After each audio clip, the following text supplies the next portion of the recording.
Hello दोस्तों, FD YouTube channel में आपका स्वागत है। और हम लेके चल रहे हैं प्रीवियस ईयर क्वेश्चन सीरीज़, जो आपके लिए बेस्ट रहेगी। टेक्निकल हेल्पर, जलदाय विभाग, MP लाइनमैन, DRDO, इसरो, इन सभी भर्तियों के लिए आपके लिए प्रीवियस ईयर क्वेश्चनों की अच्छी रहेगी।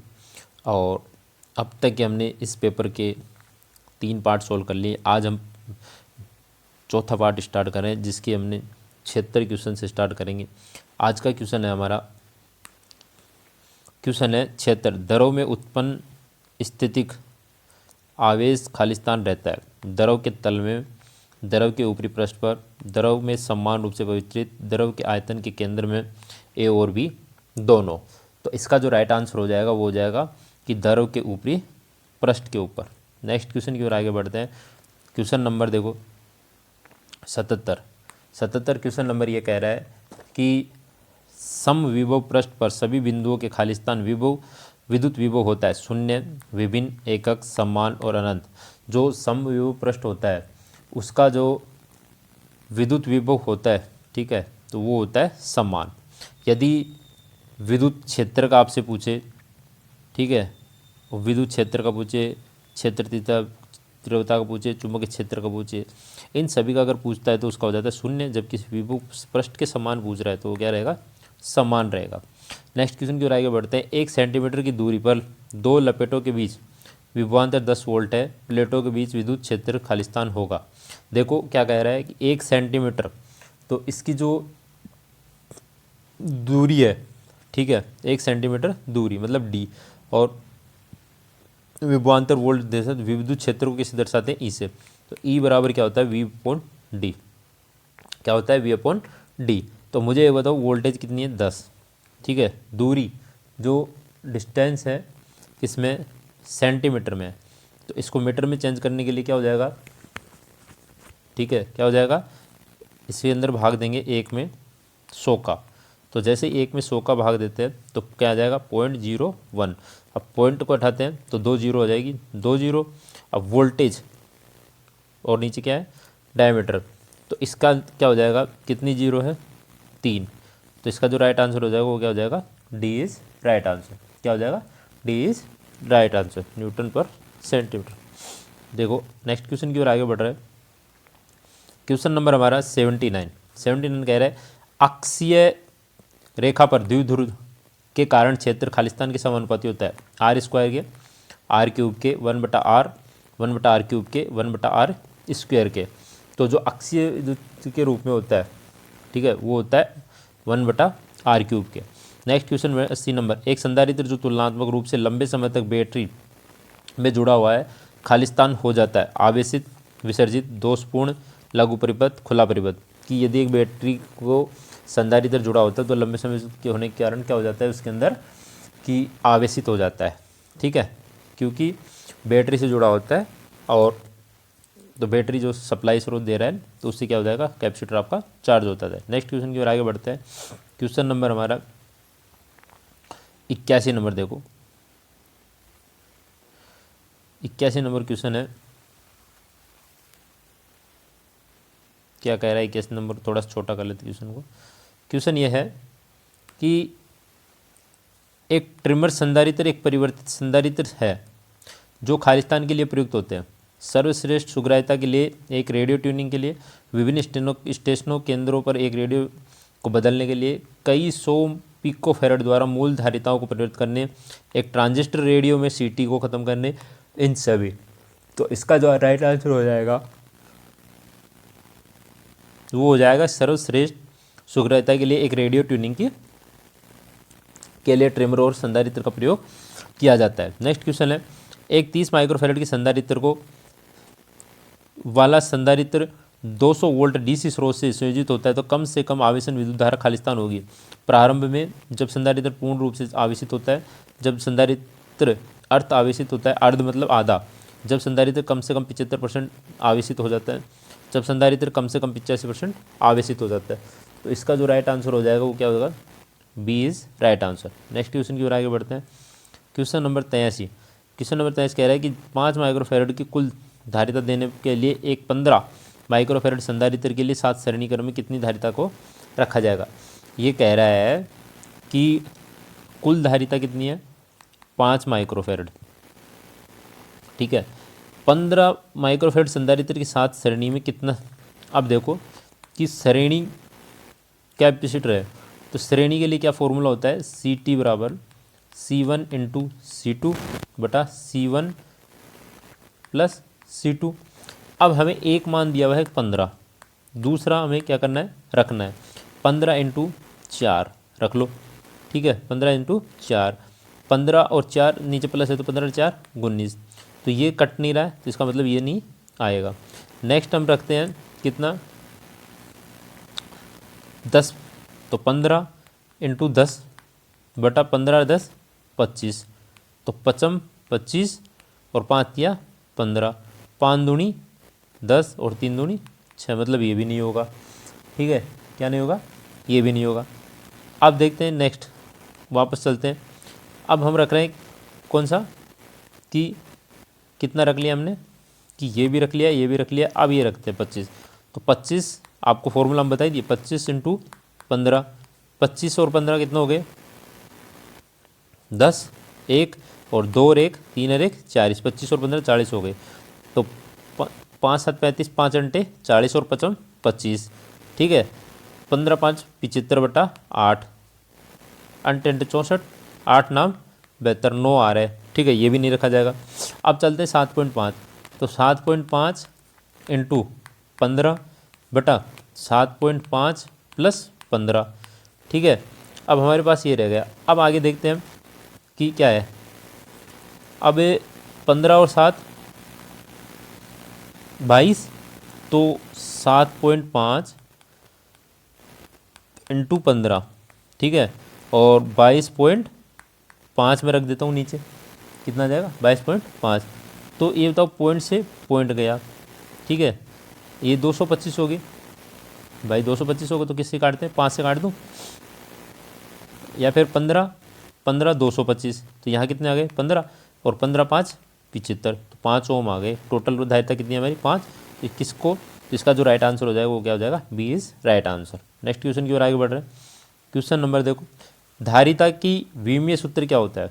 ठीक है, धारिता का विमीय सूत्र क्या होगा, M inverse 1 L inverse 2 M inverse -4 A upon 2। तो आपको देखो सीधा सा है कि जो धारिता का विमीय सूत्र है, ठीक है, वो क्या हो जाएगा, इसके लिए डी इज़ राइट आंसर। ठीक है, ध्यान रखना है, ये विमीय सूत्र जो होते हैं ये निकाल सकते हैं, बट बड़ा लंबा चौड़ा जिसको फॉर्मूला याद हो वो परिपथ अच्छे से निकाल सकता है। नेक्स्ट देखो, परिपथ भंजक में आर्क बुझाने के लिए नियोजित माध्यम क्या होगा, SF6, तेल, निर्वात, वायु, इन सभी।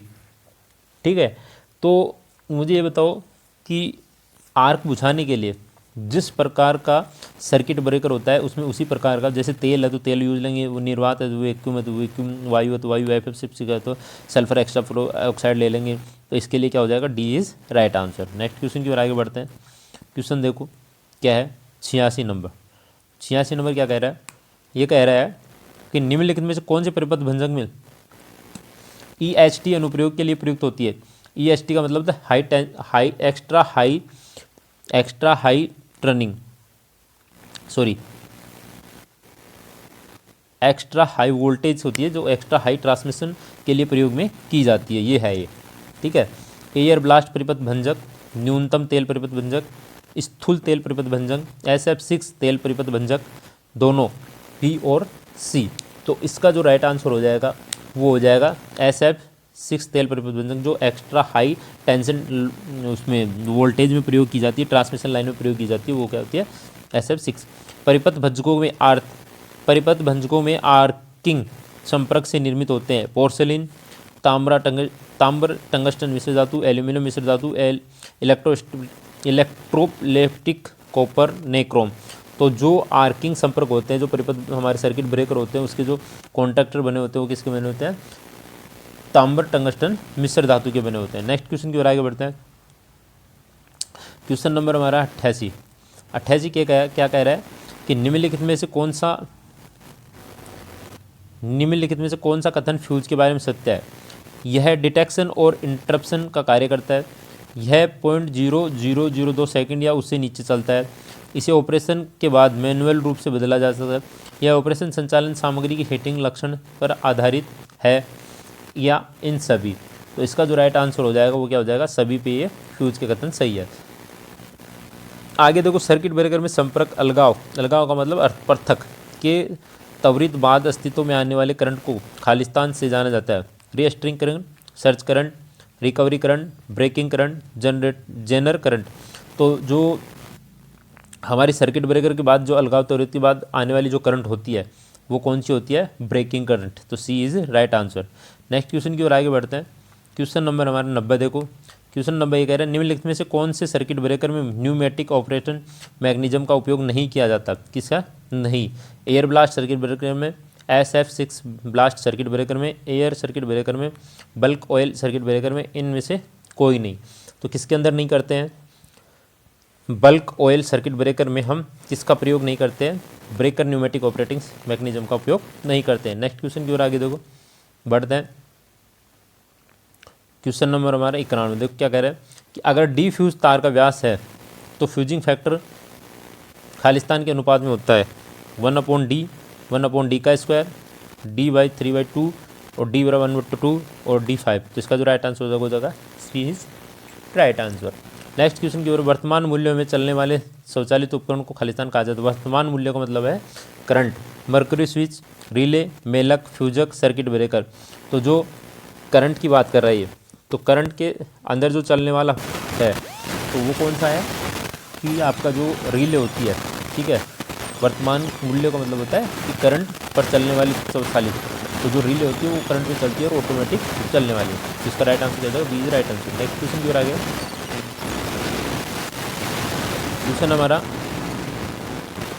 93, सर्किट ब्रेकर में ट्रिपिंग कॉइल के दोष के तात्कालीन से तात्कालिक सक्रिय करने की समय की अवधि को कहा जाता है लेग समय, लीड समय, संचालन समय, संरक्षण समय, डिमांड समय। तो इसका जो राइट आंसर हो जाएगा वो हो जाएगा सी इज राइट आंसर, संरक्षण समय। ट्रांसफार्मर का अंतर्भाग से बना होता है एलिड कॉपर, सिलिकॉन स्टील, मेमोरी लकड़ी, एल्यूमिनियम या कॉपर। तो जो ट्रांसफार्मर का अंतर का भाग जो होता है वो किससे बना होता है, सिलिकॉन स्टील से। B is right answer. Next question की ओर आगे बढ़ते हैं। क्वेश्चन देखो कि आपका जो पावर ट्रांसफार्मर है, ठीक है, क्या है, पावर ट्रांसफार्मर की क्षमता 100% होती है, जो आदर्श ट्रांसफार्मर की मानते हैं। किसकी मानते हैं, आदर्श ट्रांसफार्मर की, ठीक है। 75%, 50%, 25%, 98%। तो इसका जो राइट आंसर होता है वो हो जाएगा क्या, कि जो पावर ट्रांसफार्मर की क्षमता मतलब दक्षता होती है वो 98% होती है और 75% किसकी होती है, डिस्ट्रीब्यूशन ट्रांसफार्मर की, जो किस पे 50% लोड के ऊपर। नेक्स्ट क्वेश्चन की ओर आगे बढ़ते हैं। क्वेश्चन देखो नेक्स्ट क्या कह रहा है, छोटा सा क्वेश्चन, ठीक है।